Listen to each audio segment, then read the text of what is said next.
नमस्कार मंडळी, कशा आहात? स्वागत आहे तुमचं पुन्हा एकदा पीक पाणी या प्लॅटफॉर्ममध्ये.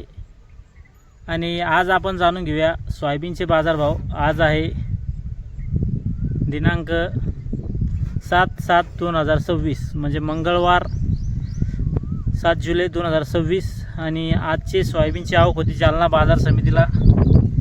आवक आज कालच्यापेक्षा थोडी जास्त होती, म्हणजे काल 572 क्विंटलची आवक होती, आज 592 म्हणजे 20 क्विंटल जास्त आवक होती कालच्यापेक्षा. आज 592 क्विंटलची. आणि भाव जे खालीमध्ये भाव लागले 85 रुपये, एकदम डागी मातीचा हलका माल समजा 85.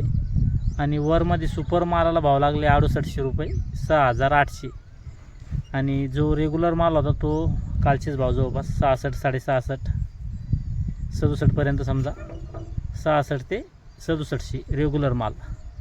आणि कमीत कमी 85, जास्तीत जास्त 6800, 6800 चालतं. हे होते आजचे सोयाबीनचे बाजारभाव जालना बाजार समिती. या व्हिडिओमध्ये थांबूया, पण पुन्हा भेटूया नवीन व्हिडिओमध्ये. जय जवान जय किसान.